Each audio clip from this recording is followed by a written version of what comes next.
Welcome to हमारी channel, आपकी मेरी हमारी चैनल। अभी तक आपने हमारे चैनल को सब्सक्राइब नहीं किया है तो ज़रूर चैनल को सब्सक्राइब कर देना। चलिए कहानी आगे देखते हैं।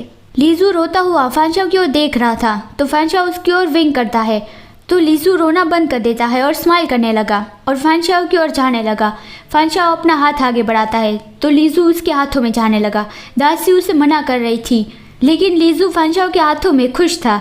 तो जियोचन कंफ्यूज था कि लीजू किसी के पास नहीं रहता तो वो उसके पास कैसे खेलने लगा। फानशाओ लीजू को कह रहा था कि क्या तुम्हें खिलौने चाहिए, तो लीजू कहता है हाँ। जियोचन सोचता है ये गोश्त तो लीजू से पहली बार मिल रहा है और लीजू उसे पसंद भी करने लगा, ऐसा क्यों हुआ, तो वो इतना कैपेबल है। फिर वो फानशाओ को बताता है मैंने ब्लूप्रिंट देख लिया है, तुम्हारे पास सच में कुछ तो टैलेंट है। फानशाओ कहता है तो क्या मैं आपको सर्व कर सकता हूँ। जियोचन कहता है इसमें थोड़ा सुधार करने की ज़रूरत है और मैं तुम्हें ये काम करने के लिए सारी सामग्री ला के दूंगा। ये हमारे बीच का सीक्रेट है। मैं चाहता हूँ कि तुम मेरे सबसे ज़्यादा लॉयल पर्सन बनो।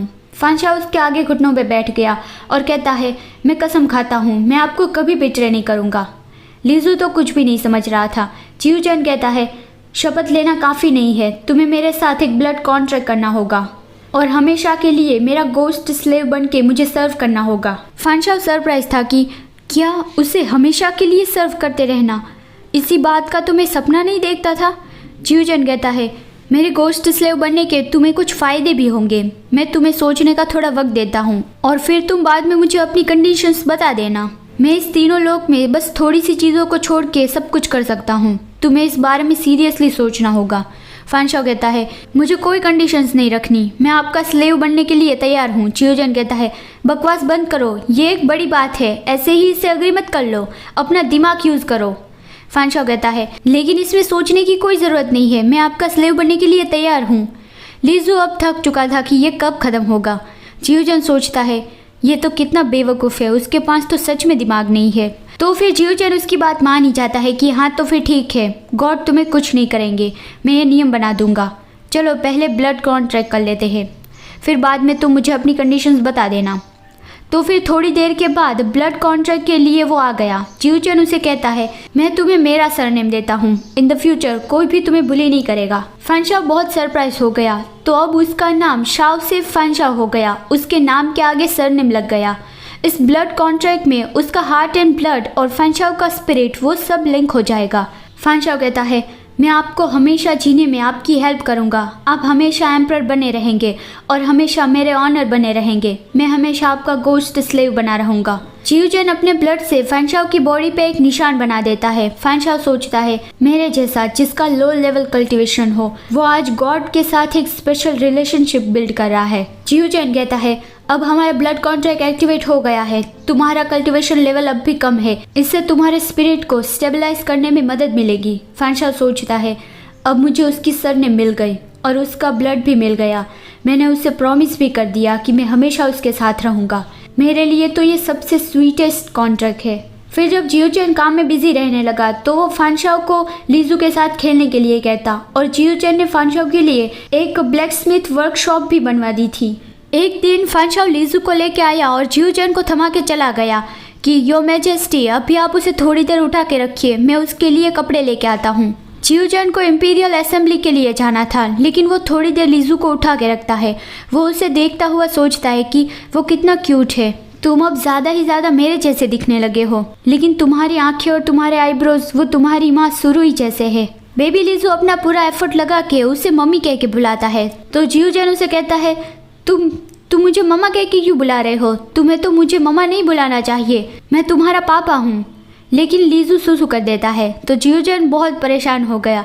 तभी फानशाओ लीजू के कपड़े लेके आया और कहता है यो मैजेस्टी आप दोनों ने ये क्या कर दिया। जियोचन लीजू को पकड़े खड़ा था, लीजू ने उसके कपड़े भी गंदे कर दिए थे।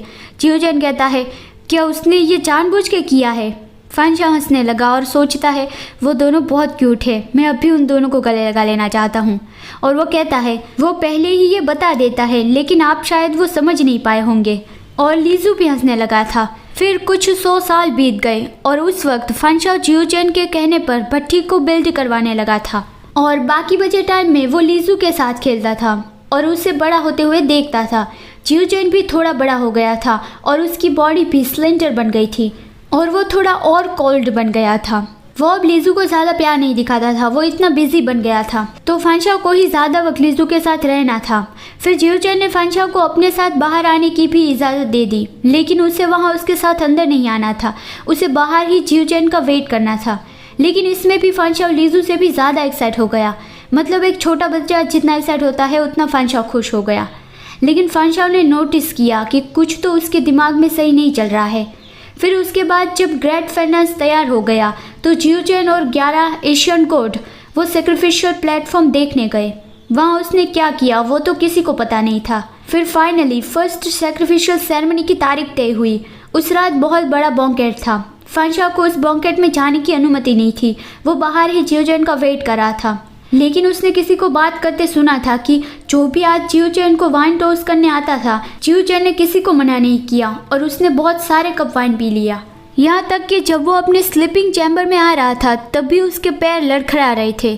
फानशाओ उससे नशा उतारने वाली दवाई पीने को कह रहा था, लेकिन जियोचेन उसे मना कर देता है और कहता है ड्रंक होने में क्या बुराई है। और वो जाके बैठ गया और फानशाओ को भी अपने पास बैठने को कहा। फानशाओ बहुत सरप्राइज हो गया, वो तो उसके सामने देखने की भी हिम्मत नहीं कर सकता था, तो बैठने का तो सवाल ही नहीं उठता। लेकिन फिर भी वो उसके पास बैठ गया और जियोचेन का शुक्रिया अदा करता है। लेकिन वो अब भी जियोचेन की ओर नहीं देख रहा था। जियोचेन लीजू के बारे में पूछता है कि वो कहाँ पे है, तो फानशाओ कहता है वो आपका इंतज़ार करते करते सो गया। जियोचेन कहता है फानशाओ एक दिन मैं बदल गया, मैं जो हूँ वो नहीं रहा, तो क्या तुम डिसपॉइंट हो जाओगे। फानशाओ कहता है अगर आपको कुछ भी हो जाए तब भी आप मेरे ऑनर रहोगे, लेकिन आप बदल क्यों जाओगे, मुझे तो लगता है ऐसा पॉसिबल ही नहीं, आप इतना क्यों डर रहे हो। जियोचेन कहता है कुछ नहीं, मैं तो बस ऐसे ही कह रहा था। फिर वो अपने साथ बोर्ड गेम खेलने के लिए कहता है, लेकिन हर बार फानशाओ ही हार जाता था। तो फानशाओ सोचता है वो ड्रंक है या नहीं, वो ऐसे हालत में भी जीत कैसे सकते हैं। जियोचेन कहता है मुझे याद आया तुम मरमेड क्लेन से हो, ऐसे रूमर्स है कि पूरा मरमेड क्लेन सीक्रेटली रहता है और सब बहुत ब्यूटीफुल होते हैं। मैं तुम्हारा ओरिजिनल मरमेड रूप देखना चाहता हूँ कि क्या रूमर सच है या नहीं। जियोचेन अपने दिमाग में बहुत खूबसूरत मरमेड का इमेजिनेशन करने लगा था। फानशाओ मन में बोलता है वो अब भी सच में एक्सट्रीमली ड्रंक है, क्योंकि अगर वो सोबर होते तो वो ये बोलते ही नहीं। Thanks for watching this video. अगर आपको ये वीडियो अच्छा लगा है तो लाइक करना मत भूलना। मिलते हैं अगले वीडियो में, बाय बाय।